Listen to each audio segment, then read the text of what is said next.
भगवान क्या हो गई है तेरे इंसान की हालत।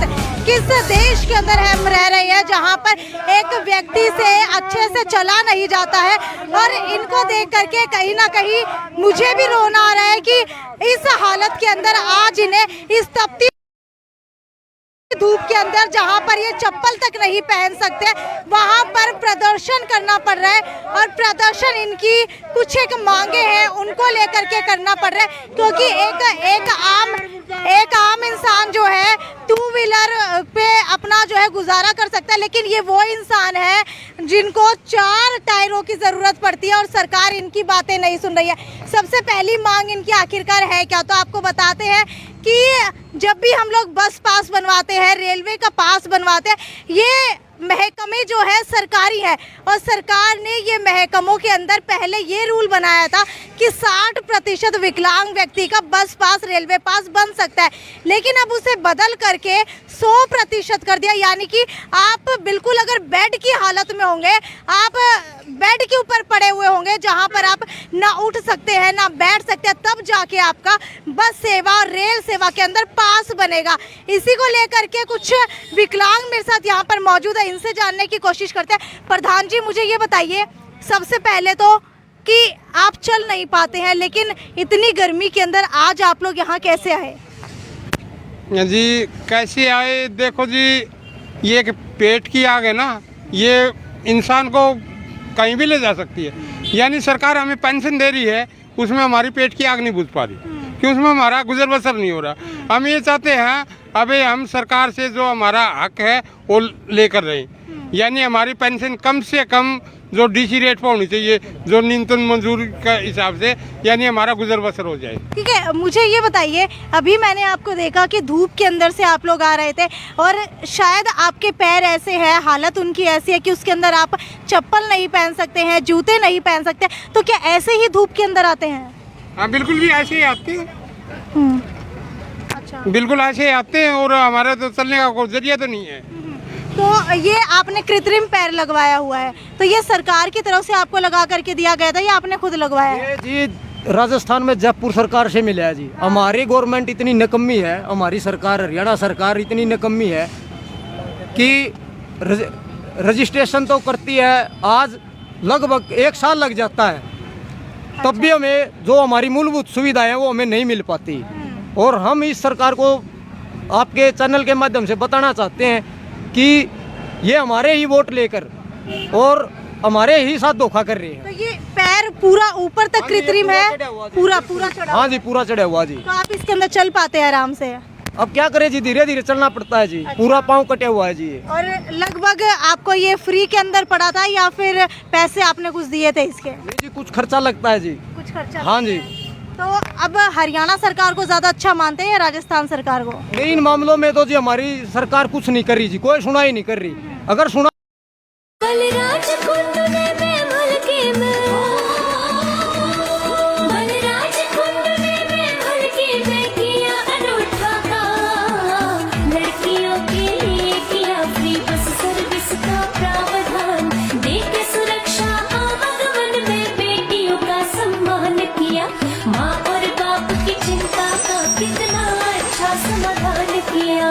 पिछले लगभग 7 सालों से युवा समाज सेवी और महम के वर्तमान विधायक बलराज कुंडू ने महम हलके की बहन बेटियों को घर से कॉलेज तक आने जाने के लिए मुफ्त और सुरक्षित बस सेवा को उपलब्ध करवाकर हजारों जरूरतमंद बहनों को शिक्षित होने में सहयोग किया है। जनसेवक मंच से जुड़िए, ये मंच ही नहीं हथियार है व्यवस्था परिवर्तन का।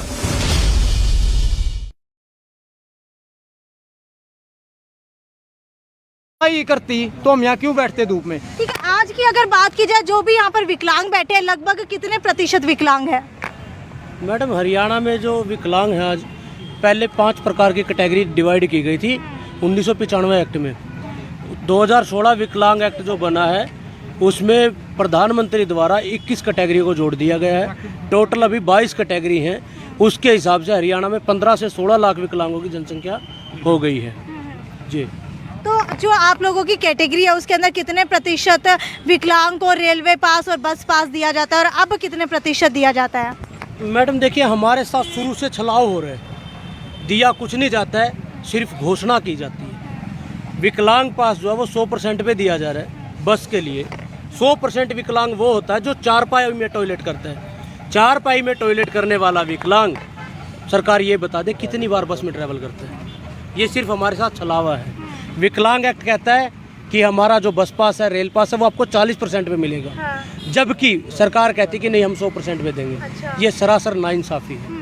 वो 40 पे ही होना चाहिए। ये हमारी मांग है। ठीक है, तो पहले भी 40 पे दिया जाता था या फिर अब बंद हो गया नहीं है? दिया जाता मैडम, कभी भी 40% पे नहीं दिया गया है। अच्छा, शुरू से लेके और आज तक कभी 40% पे नहीं दिया गया है। शुरू से 100% पे दिया जाता 100% है जी। उसको अच्छा, ठीक है, ये बताइए 100% विकलांग के ऊपर बस पास रेलवे पास फ्री मिल रहा है। मेरे ख्याल से 100% विकलांग तो उस स्थिति के अंदर होता होगा जो जब वो बेड से उठ ही नहीं पाता, फिर फायदा क्या है देने का? मैडम वो फ़ायदा गवर्नमेंट बताएगी ना। वो फ़ायदा गवर्नमेंट बताएगी, हम नहीं बता सकते। हम अपनी मजबूरी गिनवा सकते हैं। ठीक है, क्या कह रहे थे आप? 100% जो हैंडीकैप्ट है मैडम, उसको एक हेल्पर की ज़रूरत होती है। हेल्पर के बगैर तो ट्रैवल कर नहीं सकता। यानी कि हेल्पर का तो बस पास और रेलवे पास फ्री नहीं बनेगा। बनेगा तो आप लोगों का बनेगा। वो भी होना चाहिए, होना चाहिए वो भी। 100% के साथ हेल्पर भी होना चाहिए, 100% के साथ तो। और मैं तो ये कहता हूँ, विकलांग जो है, जिस तरह एक परिवार के अंदर कोई हैंडीकैप्ट हो जाता है तो परिवार की जिम्मेवारी बनती है कि उस हैंडीकैप्ट का जो हमारा परिवार का अंग है उसका निर्वहन करने के लिए सारा परिवार उसका उत्तरदायित्व होता है। अगर वो कमा नहीं सकता तो उसका भरण पोषण। आप लोग रहते कहाँ हैं? हाँ से रहते हैं मैडम। हाँ से रहते हैं। आपके घर वाले आपके साथ ही रहते हैं? हाँ जी रहते हैं। तो सेवा पानी सही कर देते हैं? सेवा पानी तो मैडम मैं स्ट्रगल कर रहा हूँ, मैरिड हुई हूँ, 2 बच्चे हैं मेरे, 3 बच्चे हैं मेरे पास। अभी तक उनका खर्चा आप ही उठा रहे हैं? हाँ, उठा रहे हैं। देख लो, इस पोजीशन में बड़ा मुश्किल होता है। आप क्या करते हैं? मैं कुछ नहीं, बेच रहा हूँ मैडम। आप क्या करते हैं?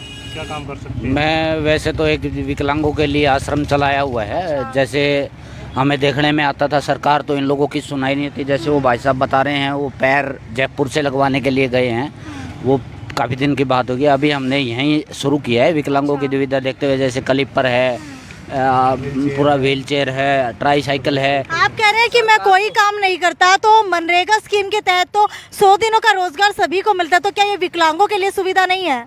नहीं है मैम, अभी नहीं है। क्यों नहीं है? फिर ये तो देखो मैडम, उसी के लिए बैठे हैं। देखो, हम सोच रहे हैं कि सरकार हमारी मांगों को जल्दी से जल्दी सुने, ताकि हम किसी की दूसरे पर निर्भर न रह सकें। तो एक बार आपको जो है इनकी मांगे बता देती हूँ कि मांगे क्या क्या है। हरियाणा में दिव्यांगजनों को न्यूनतम मजदूरी के बराबर पेंशन दी जाए। हरियाणा राज्य में 40% दिव्यांग पेंशन, बस पास, रेल पास बनाए जाए। हरियाणा राज्य के सभी दिव्यांगों के BPL राशन कार्ड बनाए जाए। आप लोगों के राशन कार्ड भी नहीं है अभी तक? किसी के भी नहीं है? पीला राशन कार्ड, गुलाबी राशन कार्ड किसी का नहीं है? नहीं मैडम, ये जैसे हमें राशन कार्ड बनवाने जाते हैं ना, तो जहाँ भी जाते हैं इससे यही बोलते हैं, अबे जैसे सर्वे होगा नहीं आपका BPL राशन कार्ड बन जाए। हम सर्वे करवाए तो किस हिसाब से करवाएं, क्यों हमारे तो पास कुछ है ही नहीं। नहीं तो घर है, ना कोई बाहर है, हमें रहते हैं तो किसी दूसरे के साथ घर में रहते हैं। अच्छा। हाँ, अपना तो खुद का कुछ भी नहीं है। लेकिन मांगों के अंदर तो आप लोग ये भी मांग कर रहे हैं कि 100 वर्ग गज के प्लाट आपको दिए जाए। और क्या ऐसी कोई स्कीम पहले थी दिव्यांगों के लिए? नहीं, देखो अन्य इंसानों को लिए ये स्कीम है, 100 गज के प्लाट दे रहे हैं, क्यों नहीं विकलांगों को क्यों नहीं दिया जाए? तो होना तो उनका भी चाहिए ना। हम भी तो ये चाहे नहीं, हमारा भी समाज में इतना मान सम्मान हो जैसे आम इंसान का होता है। तो उनको तो सबको सरकार। अच्छा, ये बताइए, आप अपने आप को इंसानों की कैटेगरी के अंदर मानते हैं? मैं तो मानता हूँ, ये नहीं, सरकार तो नहीं मान रही हमको। मैं वही कहना चाह रही हूँ, क्योंकि अगर हम लोग सुख सुविधाओं की बात की करें, पब्लिक डिपार्टमेंट के अंदर हम जाते हैं, किसी भी महकमे के अंदर जाते हैं, बस स्टैंड के ऊपर जाते हैं, रेलवे स्टेशन के ऊपर जाते हैं, तो सभी को ध्यान में रख करके सुख सुविधा दी जाती है। लेकिन विकलांगों को ध्यान में रख करके लिफ्ट नहीं लगाई जाती। आप लोग चढ़ते कैसे? अगर रेलवे स्टेशन की बात करें तो वो इतनी ऊपर चढ़ते कैसे हैं? कैसे चढ़ते, वो बहुत परेशान हो जाते हैं। तो ये तो हमारी मांगे है ना भाई, सभी जगह जो सरकारी है, प्राइवेट है, सभी बिल्डिंगों में रैंप की सुविधा होनी चाहिए। ठीक है, आप कैसे चढ़ते हैं? आपका तो कृत्रिम पैर है। बड़ी मुश्किल से चढ़ता है, बहुत परेशानी होती है मैडम। अच्छा। हाँ जी। आप ही बताइए कि आप क्या चाहते हैं कि किसी भी पब्लिक प्लेस के ऊपर दिव्यांगों के लिए भी कुछ होना चाहिए? देखिए मैडम, पब्लिक प्लेस की जहाँ तक बात है, वहाँ पे आने जाने की सुविधा तो होनी ही चाहिए। कंपैरिजन टू वहाँ पे उनके लिए सुटेबल सुविधाएं होनी चाहिए कि डिपार्टमेंट में अगर कोई दिव्यांग जाता है, विकलांग आदमी अगर वहाँ पे पहुँचता है तो प्राथमिकता पे उसका काम किया जाए, जबकि यहाँ पे ऐसा नहीं है। अगर हम DSW ऑफिस जाते हैं पेंशन के लिए तो वहाँ पे हमें घंटों लाइने में खड़ा रहना पड़ता है। अगर हम सिविल हॉस्पिटल जाते हैं मेडिकल इलाज के लिए तो वहाँ भी हमें घंटों पर्ची बनवाने के लिए लाइन में खड़ा रहना पड़ता है। तो ये दयनीय स्थिति है। अगर मैं कहीं रोड पे खड़ा हो जाता हूँ, कोई विकलांग साथी, बस वाला हमसे या तो 2 एकड़ आगे जाके ब्रेक लगाएगा या 2 एकड़ पीछे जाके ब्रेक लगाएगा ताकि हम उसमें बैठ ना पाएँ। तो हमें इन चीज़ों से काफ़ी कई बार वंचित रहना पड़ता है और बहुत बार हमें ये महसूस भी होता है कि हम एक अछूते समाज का अछूता हिस्सा बन के रह गए हैं और सरकार बिल्कुल भी ध्यान नहीं दे रही है कि इस समाज को भी मुख्य धारा के साथ जोड़ा जाए। उसी अक्सर ऐसा ही होता है कि जब भी कोई दिव्यांग होता है तो उसको जो है ना तो किसी पब्लिक ऑटो के अंदर बिठाया जाता है, जबकि सेम पैसे वो कमा रहे हैं, ऑटो रिक्शा वाले सेम पैसे जो है विकलांग कमा रहे हैं, लेकिन एक विकलांग को अछूता समाज के अंदर घोषित कर दिया जाता है क्योंकि जब कहीं भी जाते तो भेदभाव बहुत सारे होते हैं। मुझे ये बताइए, भेदभाव किस किस तरीके के आप लोगों के साथ होते हैं? भेदभाव तो सारे होते हैं जी। कैसे? जैसे कई बार बस में जाते हैं तो चढ़ने ही नहीं देते, कहते हैं पिछली बस में बैठ जाइए, ये बस जाएगी नहीं। अच्छा, हाँ। क्यों आप लोग पैसे नहीं देते हैं? हाँ, किराया तो देते नहीं, पास बनाया हुआ है तब भी नहीं बिठाते मैडम। अच्छा, किसी को तो हाँ। और हम कहते हैं कि भाई हमें भीख नहीं, रोजगार चाहिए। ऐसी ऐसी जगह हैं, मेडिकल हो गए या कैंटीन होगी बस स्टैंड पे, हमें वहाँ कैंटीन दी जाए, लेकिन सरकार सुनाई नहीं करती। क्या लगता है सरकार को कि आप लोगों का अछूता समाज मानते हैं या फिर वो ये मानते हैं कि आप लोग उस कैंटीन को अच्छे से चला नहीं पाएंगे? अच्छी तरह तो देंगे जब चलाएंगे ना जी। वो तो ये सोचते ये कुछ कर ही नहीं सकते और देंगे तो हम अपना रोजगार पेट गुजारा करेंगे। कितने बच्चे हैं?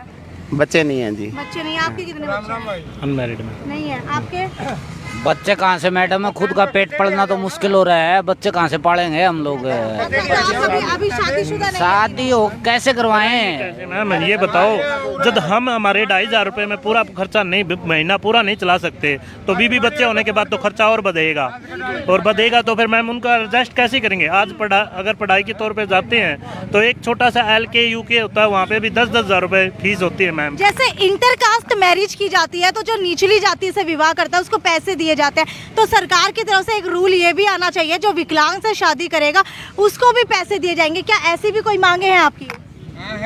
मांगे तो है जी, पर कोई शादी करता ही नहीं है ना। क्योंकि मैम विकलांग होते हुए वो ऐसे नहीं देखेगी कि भाई ये कैसा है, वो देखेगी बस शरीर में ये विकलांग है, ये कमा नहीं सकता, तो इससे शादी कौन करेगा मैम? बिल्कुल। एक विकलांग महिला भी पीछे की साइड बैठी है, इनसे भी बात करने की कोशिश करते हैं क्योंकि अगर शादी का सवाल उठा है तो एक महिला के लिए बहुत बड़ी बात हो जाती है शादी, क्योंकि अगर शादी नहीं होती तो उसके मायके वाले भी उसको रखने से इनकार कर देते हैं, ससुराल तो है ही नहीं, तो आखिरकार वो महिला जाएगी क्या? तो क्या आपके साथ भी ऐसा हुआ है? नहीं, मेरे साथ बिल्कुल ऐसा नहीं है। मेरी भी इंटरकास्ट मैरिज हो रखी है, लेकिन सरकार की तरफ से जो मुआवजा दिया जाता है वो मेरे को बिल्कुल नहीं मिला। तो क्या आप भी विकलांग हैं? हाँ जी, मैं पैर से विकलांग हूँ। अच्छा, और पैर से विकलांग। हाँ जी, और पिछले 15 साल से मैं किराए के मकान में रह रही हूँ। मेरे पास अपना मकान नहीं है, BPL कार्ड भी नहीं है, मेरे को कोई सुख सुविधा नहीं है। अच्छा, आपकी भी कई सारी साथी होंगी जिनसे आपका मिलना जुलना लगा रहता होगा जो भी विकलांग होंगी, तो क्या उनकी शादी हो जाती है आराम से? किसी की विकलांग के साथ है, किसी के साथ है, किसी की होती ही नहीं, इसी कारण के वो विकलांग है, कैसे उसका गुजारा होगा। और इसी वजह से लेके हम धूप में बैठे हैं। अगर हमें सारी फैसिलिटी मिल जाए तो कोई बेवकूफ़ नहीं है यहाँ पे आके धूप में बैठेगा। बिल्कुल। आप मुझे ये बताइए कि क्या आपकी शादी हो चुकी है?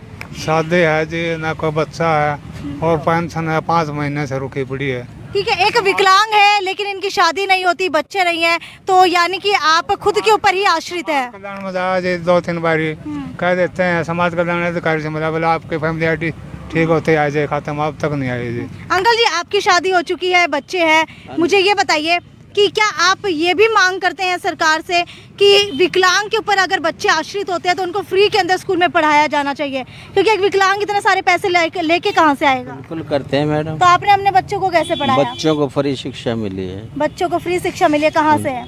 Government school. गवर्नमेंट स्कूल से। वैसे सरकार की तरफ से प्राइवेट स्कूल में ऐसा कुछ नहीं है? प्राइवेट स्कूल में सुविधा उपलब्ध नहीं है। वो अगर कोई सहानुभूति के तौर पे बच्चों को कुछ देता है, छूट तो मिल जाती है। तो क्या अभी अनिश्चितकालीन आपका धरना चलने वाला है? हाँ जी, ऐसा ही है। कब तक? जब तक हमारे प्रधान जी चलाएंगे, सरकार जब तक हमारा कुछ नहीं करती तब तक तो चलेगा।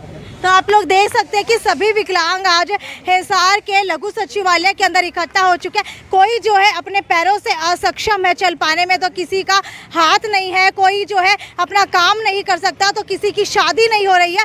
बहुत सारी मांगों को लेकर के आज विकलांग समाज यहाँ पर इकट्ठा हुआ है। हालांकि मैं इसको विकलांग समाज नहीं कहूँगी, क्योंकि ये भी हम में से एक है, ये किसी के साथ भी हो सकता है। शायद आज मैं सही सलामत हूँ, कल मेरे साथ ऐसा हो जाए। शायद आप लोग यहाँ पर जो मुझे देख रहे हैं, आप लोग सही सलामत है, शायद आप लोगों के साथ ऐसा हो जाए।